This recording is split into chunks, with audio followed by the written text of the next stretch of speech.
Warlocks, I'm going to skip the fluff of the typical intro because you know what you're here for. Incinerator Snap and Ignitions.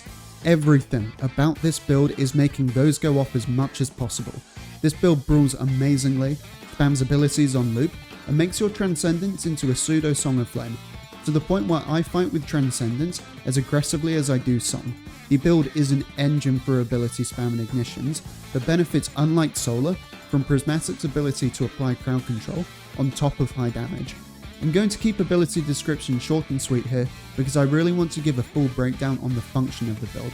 So if this is a style you prefer over what I normally do, I'd love to hear it. And if you think it's earned by the end, any subs mean a lot.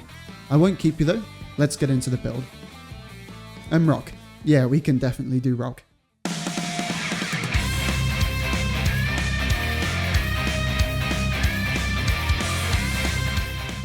Let's start with what the build does. It is an up-close, massively brawly, high-sustain, high-aggression build that is able to chain together abilities to have an almost permanent way to trigger ignitions. It gets easy access to crowd control to set up those ignitions too. This build's strength is in how long it is able to fight for while staying healthy. Its aggression gives it survivability. And through Song of Flame, Transcendence and weapon choices, the build can also dump out a load of damage. It doesn't have the kind of burst that Consecration Tyson or Combination Blow does, but its extended damage is where this build shines. It's got this hit and run playstyle, which makes dealing with ads spread out across a room really easy. And it doesn't even need kills or big groups of ads to get rolling. It's just out the gate going to be ignitions and ability spam. First, let's go over mechanics in the build, starting with what makes ignitions. We've got Incinerator Snap, which is the core ability the setup is focused on. You shoot 5 sparks at track, deal damage, and apply 20 Scorch each, which means this melee can by itself ignite.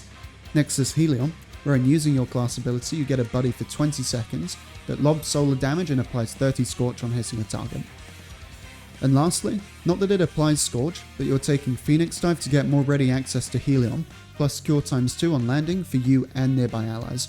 For your grenade, you're taking Cold Snap for dark damage and crowd control, and for your last aspects, you're taking Feed the Void for enhanced Devour on ability kills, which full heals you on a kill and gives better grenade energy too.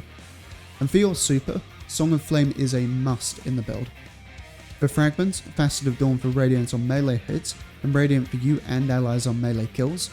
Facet of Protection for a 15% damage resist while surrounded, and 32% while transcendent. Facet of Sacrifice for giving bonus Dark Transcendence on ability kills, whilst you have a light buff. And Facet of Awakening for elemental pickups on 3 elemental kills in a row. This can be swapped for Facet of Balance, but I'll go over why Awakening is what I prefer later. And lastly, Facet of Ruin to make our shatters deal more damage in a larger area, and it makes our ignitions have a larger radius too. If you want to add more survivability to the build outside of Devour, Facet of Purpose can be replaced by Ruin, but I found that in being more lethal with abilities, made Devour's full heals more reliable. Although, in DPS phases, the passive healing of Restoration can be nice too. For your exotic, you're going to need the class item with Inmost Light and Claw. Please don't click off just yet, Bungie have been teasing that they're giving focus perk options for the class items in the future. If you don't have this role now, it should hopefully be a lot easier to get it soon, but there's really no substitution for this either.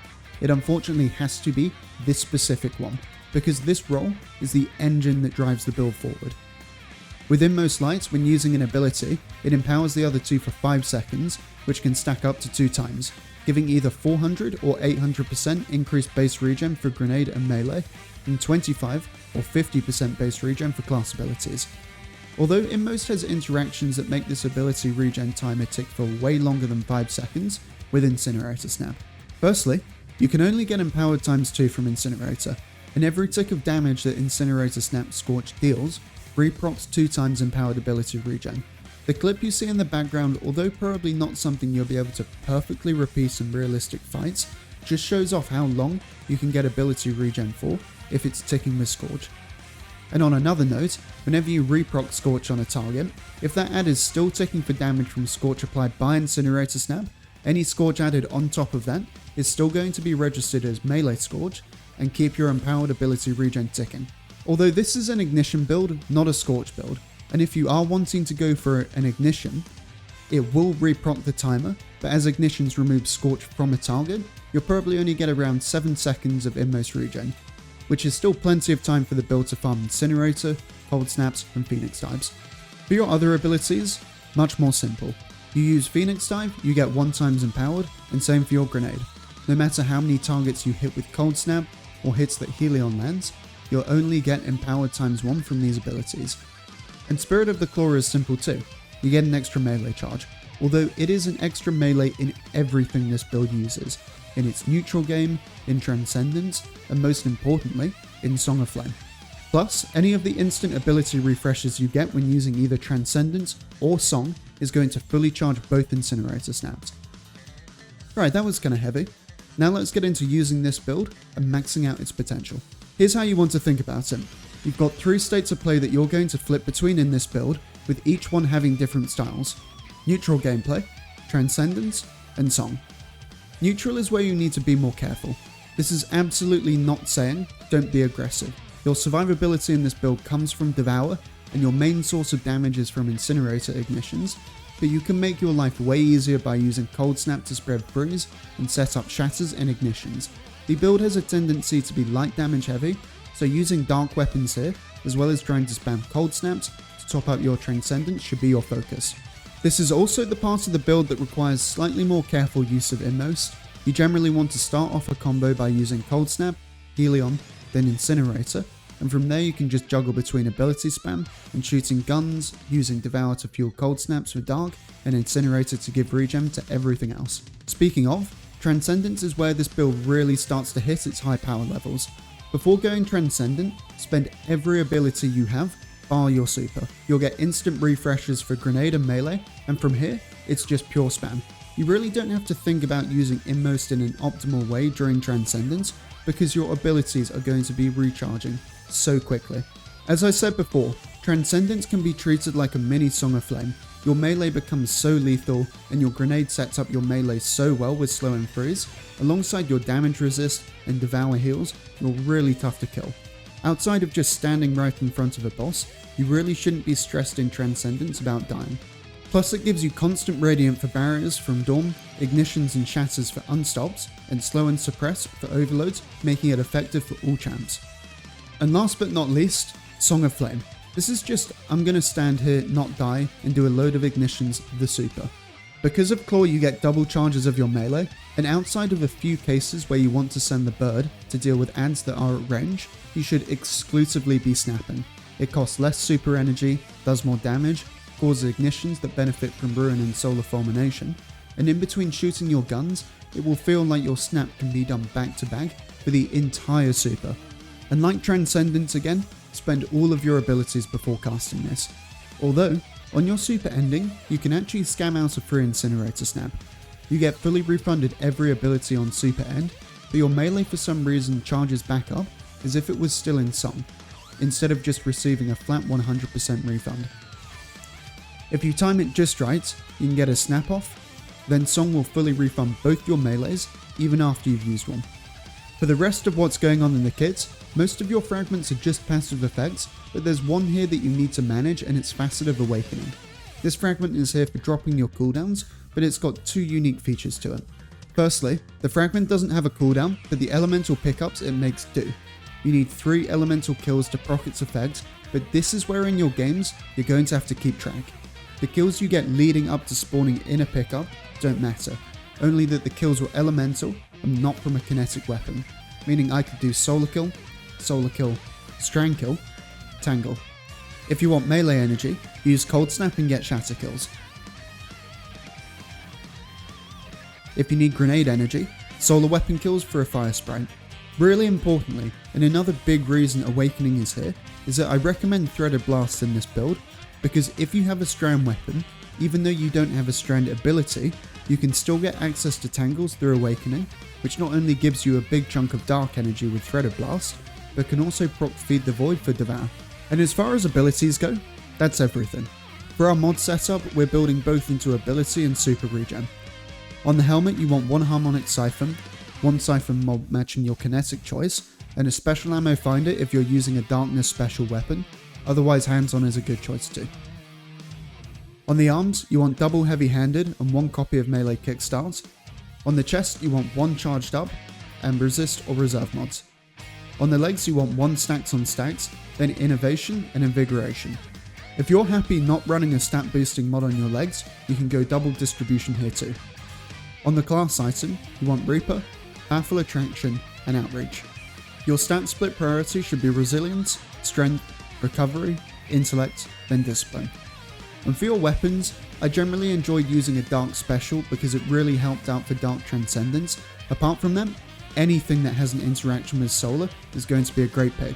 Incandescent makes for extra Scorch for ignitions, and exotics that have Solar keywords like Dragon's Breath, Perfect Fifth Ergo, Sunshot can all work amazingly here too. If you're wanting to go for a more super regening build, Dealer's Choice actually gave some really nice super regen with the Cool, Chroma Warrior, or even an Incandescent False Idols. Still Hunt, Kvostov and Ace all count as Dealer's Choice weapons, but won't receive the super regen themselves, but they will give that benefit to the other 2 Pale Heart weapons. For heavy options, Dark or Solar would be my choice, but if you want to build more into Awakening, I'd take 1 Strand and 1 Stasis between Kinetic and Heavy. This not only has the benefit of giving you options to proc Passive Awakening from weapons alone, but Stasis also has built-in Overload Stun in Chill Clip or Cold Steel, which is a champ the builder has to try a lot harder to deal with. For seasonal artifact mods, Threader Blast, Radiant Orbs, Transference, Solar Fulmination, and if you choose to run a Sniper, take Incendiary Rifle rounds to apply Scorch on landing precision hits. The obvious choice here is Still Hunt because it's a free super inside of a gun.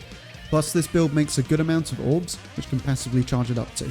And lastly, the gameplay segment here is really just going to be me repeating what I've said before, but Measured Aggression is the name of the game. You want to rely on Devour for survivability, and use Cold Snap to set up free kills, whilst working towards Transcendence. One thing that will be really tempting to do is going for back-to-back Incinerators, but quite often it's not right to. You'll not only massively cut down on how long you can chain empowered abilities if you double snap, but if you do it too quickly, you won't even get a double ignition. The Scorch from the first snap will cause an ignition, but the second snap Scorch will just get eaten up by the first. In Transcendence, double snapping is more forgiving from how much regen you get, but still not always right to do, and in Song of Flame, it's the opposite. You're encouraged to do it because your cooldowns are basically non-existent. And a quick note on using Dragon's Breath. It feels great in the build, but be careful of its explosions. This build plays up close and Dragon's Breath can one-shot you if you're too close. And lastly, this build can somewhat dip into extended DPS settings because of its ability to chain ignitions on a target. The clip you see in the background is obviously not what a damage phase should look like, more a demonstration of how much mileage you can get from using Song and Transcendence. You can even see in the clip that the boss goes immune before I've got any solid use from Transcendence, but you add into this rotation weapon swapping, or use Dragon's Breath alongside ignitions you cause, and your damage over long phases is really solid. Definitely not something to scoff at for a build that's more designed for high-end content like GMs. And that's the setup. I've enjoyed working on this build way more than I thought I would, because it started off more as just an idea of how far I can push melee regen, and then it ended up actually being really good, which was a super nice surprise. I'd love to hear whether this style of going through the build's core focus is something people would be interested in. Less ability description heavy, but more focused in on what the build does in its gameplay, and I also wasn't as linear in my ability descriptions, more focusing on the core identity of the build and working from there. Apart from that, I really hope you enjoy the build. Hopefully we'll see that targeted perk choice for the class item soon, but apart from that, I encourage you to go use this. It's got some serious flash to its gameplay that make it feel amazing, both in being strong and being fun. That's about it from me though. See ya.